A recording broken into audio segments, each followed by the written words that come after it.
Hola, somos Ignacio Jiménez y Álvaro Gallego, y este es nuestro proyecto sobre el diseño y construcción de una fuente de alimentación. Yo voy a hablar de forma genérica sobre las fuentes de alimentación y su funcionamiento. Mi compañero Álvaro explicará los distintos cálculos llevados a cabo, las simulaciones necesarias y describirá el proceso de fabricación y montaje de la fuente. Debido a su simplicidad, escogeremos el esquema de circuito propuesto por el enunciado del proyecto, formado por un puente de diodos que funciona como rectificador de señal, un condensador a modo de filtro de señales ruidosas, una zona de estabilización de la señal, formada por una resistencia y un diodo Zener, y por último la resistencia de carga, que funcionará como salida de la fuente de alimentación. Una vez calculado y montado el circuito, la fuente de alimentación será expuesta a unas pruebas de control y validación ante diferentes situaciones, midiendo los valores de salida y garantizando el cumplimiento de los requisitos pedidos. Una fuente de alimentación es un dispositivo que se encarga de transformar la corriente alterna de la línea eléctrica en corriente continua, suministrando los diferentes voltajes requeridos por los componentes, incluyendo protección frente a eventuales inconvenientes en el suministro eléctrico, como la sobretensión. Las fuentes de alimentación pueden ser lineales o conmutativas. Las fuentes lineales siguen el esquema de transformador, reductor de tensión, rectificador, que convierte el voltaje alterno a onda completa, filtro, que convierte de onda completa a continua, y regulación, que mantiene el voltaje de salida ante variaciones en la carga.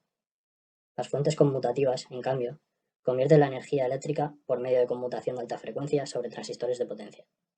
Las fuentes lineales son típicamente de regulación ineficiente, comparadas con fuentes conmutativas de similar potencia. Estas últimas son las más utilizadas cuando se requiere un diseño compacto y de bajo costo. En este proyecto se trabajará con una fuente de alimentación lineal, cuyo esquema es este.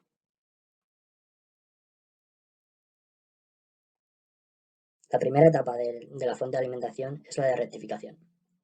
Esta viene definida por un puente de diodos. La selección de los diodos empleados vendrá marcada por la tensión de pico y la intensidad máxima que deben ser capaces de aguantar. En la imagen de la izquierda podemos ver el comportamiento del puente de diodos con la semionda positiva de la señal senoidal. En la imagen de la derecha vemos el comportamiento del puente de diodos con la semionda negativa de la señal senoidal. En la gráfica de la izquierda vemos la señal alterna y la de la derecha la señal rectificada. La segunda etapa es la de filtrado. Esta etapa consta de un condensador cuya función es estabilizar la señal alterna rectificada. La diferencia de voltaje entre el pico de la senoidal rectificada y el valor mínimo que alcanza el condensador en su descarga es lo que conocemos como rizado. Este rizado será eliminado más adelante en la etapa conocida como estabilización. En la gráfica de la izquierda podemos ver la señal alterna rectificada y en la derecha la señal alterna filtrada por el condensador. La última etapa es la de estabilización. En esta etapa el voltaje se reducirá a la tensión buscada a través de un uso conjunto de un diodo Zener que marcará el valor deseado y una resistencia, que consumirá la potencia restante. En este paso el voltaje que nos aparece toma la forma de una fuente de corriente continua. No obstante, aparecerá un pequeño rizado debido a la resistencia interna del diodo Zener, cuya presencia veremos más adelante. En la gráfica de la izquierda vemos la señal alterna filtrada por el condensador y en la de la derecha la señal en continuo. Ahora mi compañero Álvaro seguirá con la explicación de los cálculos. Una vez explicado el funcionamiento general de una fuente de alimentación y de las distintas fases que se dan para la conversión de la energía, procederemos al cálculo de las resistencias y de los diferentes componentes que componen dicha fuente. En primer lugar, como ya hemos visto anteriormente en los esquemas que a seguir, la fuente de alimentación se compone de dos resistencias. Una primera resistencia RC o resistencia de carga, que por ejemplo en nuestra vida cotidiana sería el móvil al que conectamos la fuente de alimentación, que sería el enchufe, y la resistencia RS. Para la resistencia de carga, como ya tenemos la tensión de salida, que es la que consume, de 3,3 voltios, y la potencia consumida, obtenemos la intensidad, que son 1,5 amperios. Y para la resistencia RS, teniendo también la intensidad del condensador y la potencia y sumando las ramas por Kirchhoff, obtenemos tanto su resistencia, que son en torno al valor de 3 ohmios, como la potencia que va a consumir. El siguiente cálculo será el del condensador, que actúa a modo de filtro. Para calcular el valor del condensador es necesario calcular la resistencia de Thevenin que el condensador ve, es decir, calcular el paralelo, el serie de las dos resistencias calculadas anteriormente. Con estas dos resistencias, haciendo una simplificación del periodo y de la constante de tiempo que toma partido en la descarga del condensador, obtenemos que la capacidad necesaria es de 19,53 milifaradios. Por último, calcularemos la intensidad del diodo Zener. Como la tensión de la resistencia está marcada por la polarización inversa del diodo Zener, es decir, V inversa del diodo Zener, obviamente, que nos la da como dato, es decir, 3,3, ahora habrá que calcular la intensidad tiene que ser capaz que va a soportar dicho diodo. Para ello utilizamos la intensidad de la resistencia de carga y obtenemos que es necesario que va a tener que soportar 0,4 amperios. Una vez calculado todos los valores de los componentes que conforman la fuente, procederemos a la simulación siguiendo el siguiente esquema que se ha propuesto. Para la simulación, como en la construcción en la vida real de la fuente de alimentación no existen infinidad de valores comerciales, es necesario hacer una aproximación al utilizar los valores reales que existen, o sea, que pueden suministrar las diferentes tiendas. Para ello hemos hecho una simulación con los valores calculados anteriormente, que se acaban de explicar, y por otro lado hemos hecho otra simulación con los valores reales que vamos a utilizar de cara a la construcción de la fuente de alimentación. Una vez simulados ambos circuitos, miraremos las diferencias, o sea, observaremos las diferencias que hay entre ellas dos y comprobaremos si la diferencia, si al cambiar los datos mínimamente, cambian mucho los objetivos a seguir. En esta primera simulación, con los valores calculados anteriormente, podemos observar en la gráfica de la línea roja que marca el voltaje de la resistencia de carga, que da un valor aproximado de 3,37 voltios, que es muy similar al valor de 3,3 voltios que se pide en la práctica. Por otro lado, como podemos ver en la diferencia vertical, obtenemos un valor de 122,5 milivoltios. En la práctica, en el enunciado de la práctica se pedía 0,1 voltios, un rizado de 0,1 voltios, por lo que se cumple considerablemente. Por otro lado, haremos la misma simulación, la simulación del mismo circuito, pero esta vez usando los valores reales. En este caso, al utilizar también un diodo Zener de 4,7, ya que un diodo Zener de 3,3 no lo hemos podido encontrar en el programa LC-Spice, varían un poco los resultados. En este caso, la tensión de la resistencia de carga cae a 2,46 voltios aproximadamente. Pero, sin embargo, el valor del rizado se sigue cumpliendo, aproximadamente de 0,13 voltios. A continuación se muestra la lista de la compra de los componentes que se han pedido a los suministradores para montar la fuente de alimentación. A continuación, una vez llegados los componentes, procederemos al montaje, a la soldadura y a la terminación de la placa de la fuente de alimentación. Las siguientes imágenes son fotos de algunos de los componentes usados en la construcción de la placa. En primer lugar podemos ver el diodo Zener de 3,3 voltios de polarización inversa, la resistencia de carga que de 2,17 ohmios se ha cogido una resistencia de 2,2 ohmios y una placa base de la marca ReproCircuit. Por otro lado, se necesitaba un condensador de 19,53 milifaradios.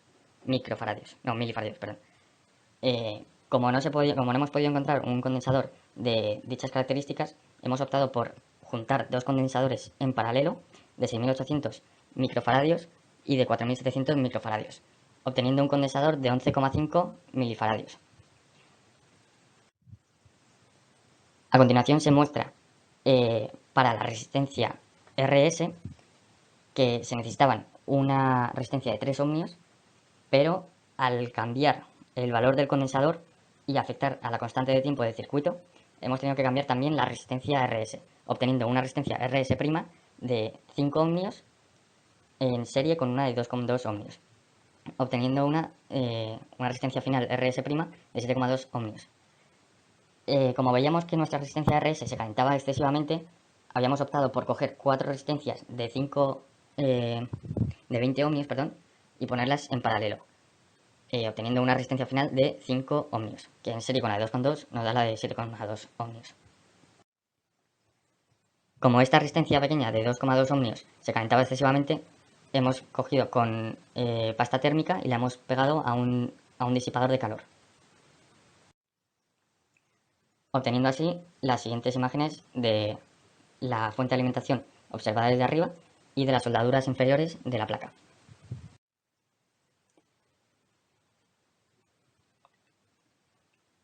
También podemos observar las 4 resistencias en serie con la de 2,2 pegada al disipador, ambos condensadores en paralelo, el puente de diodos, que es la pieza negra, la señal de entrada, o sea, los dos cables blancos, que serían por donde entraría la señal de entrada, y el cable rojo y el cable negro, que serían las conexiones a la resistencia de carga, que podemos ver en la imagen inferior.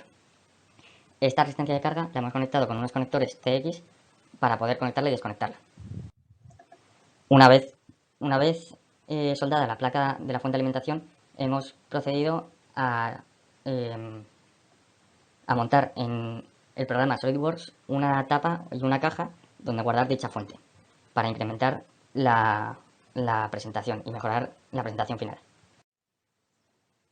Con el programa 3D Experience hemos conseguido sacar el G-code y en un tiempo de 6 horas y 5 minutos tendríamos dicha pieza impresa en una impresora 3D.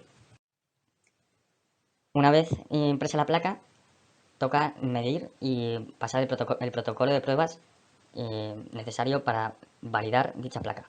Para ello hemos usado un transformador que se usaba, vamos, que este transformador lo hemos cogido de un sistema de alumbrado de una cocina y un voltímetro.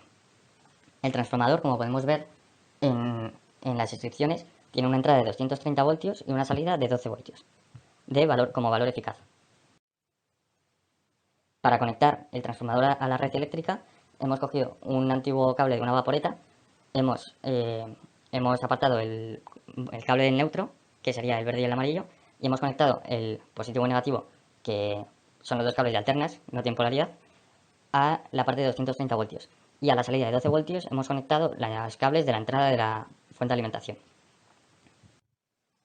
Una vez conectada esta fuente de alimentación a la red doméstica, procederemos a las siguientes medidas con el voltímetro enseñado anteriormente, midiendo las tensiones en ambas cargas, las caídas de tensión en el condensador, la comprobación del rizado, que no hemos podido medirlo, y la fiabilidad, manteniendo la placa conectada durante 20 minutos.